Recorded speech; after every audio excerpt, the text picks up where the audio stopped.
శుభోదయం. Global బెథేనియా Calvary ministry తరపున ఈ సంవత్సరపు చివరి దినములో మరొకసారి మీ అందరితో కూడా కలుసుకొని దేవుని పరిశుద్ధమైన మాటలు ధ్యానించడానికి దేవుడు నాకు ఇచ్చిన మధురమైన అవకాశాన్ని బట్టి నేను దేవునికి ప్రత్యేకమైన వందనాలు తెలియజేస్తున్నాను. ఈరోజు కూడా పరిశుద్ధమైన వేదగ్రంథంలో నుండి మరొక చక్కటి మాటను చదువుకుందాం. యాకోబు రాసిన పత్రిక 5వ అధ్యాయము 9వ వచనాన్ని నేను చదువుతున్నాను. దయచేసి గమనించండి. యాకోబు రాసిన పత్రిక 5వ అధ్యాయము 9వ వచనము. సహోదరులారా, మీరు తీర్పు పొందకుండా నిమిత్తము ఒకని మీదనొకడు సనగకుడి. ఇదిగో న్యాయాధిపతి వాకిట నిలిచి ఉన్నాడు. దేవునికి మహిమ కలుగునుగాక.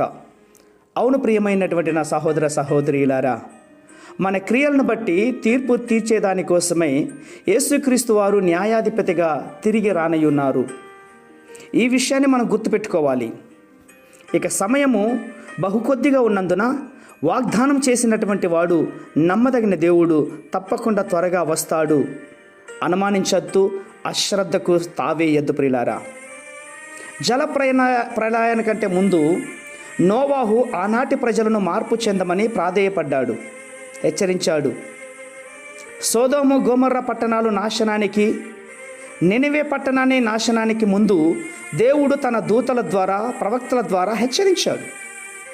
యెరూషలేము పట్టణ పతనానికి ముందు యేసు ప్రభు వారు ప్రజలను హెచ్చరించాడు. అయితే నినివే పట్టణ ప్రజలు మాత్రమే దేవుని మాటకు విధేయులై నాశనం నుండి రక్షింపబడ్డారు. తగిన వారంతా కూడా వారి అవిధేయత ద్వారా, అలక్ష్యము ద్వారా, అవిశ్వాసమును బట్టి అంతమైపోయారు, సర్వనాశనమైపోయారు. ఇప్పుడు దేవుడు ఆయన ప్రియ బిడ్డలమైనటువంటి మనకు కూడా వాక్యం ద్వారా ప్రేమతో హెచ్చరిస్తూ ఉంటున్నాడు. నినివే ప్రజల వలె ఆయన మాటలు విని రక్షింపబడి ఆయనతో పాటు నిత్య పరలోక రాజ్యానికి వెళ్తావో, లేక ఆయన మాట వినక అవిధేయులై నిత్య నరకానికి పోతావో, నిర్ణయము నీదే. ఈ సంవత్సరపు ముగింపులో ఈ మాటలు మిమ్మల్ని భయపెట్టడానికి కాదు, కానీ మారు మనసు పొందుడని దేవాది దేవుడే చెప్పినా కూడా ఆ మాటలు చెవిన పెట్టినందువల్ల ఎంత నష్టం జరుగుతుందో ఒక్కసారి ఆలోచన చేయండి. ఎందుకంటే లోకంలో ఎటు చూసినా తుఫానులు, వరదలు, యుద్ధాలు, అనేకమైన భయంకరమైనటువంటి పరిస్థితులు జరుగుతున్నాయి. ఈ అంతిమ దినాలలో క్రీస్తు రాకడ సమీపమై ఉందన్నటువంటి మాట హెచ్చరిస్తున్నాను.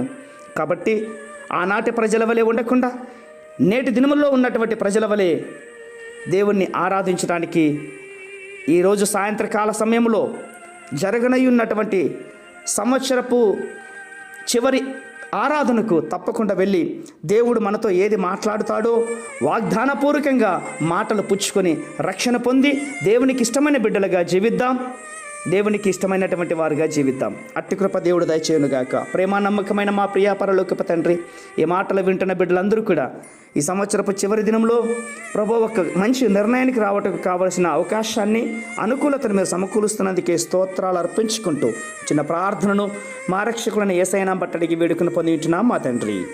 Amen, amen, amen.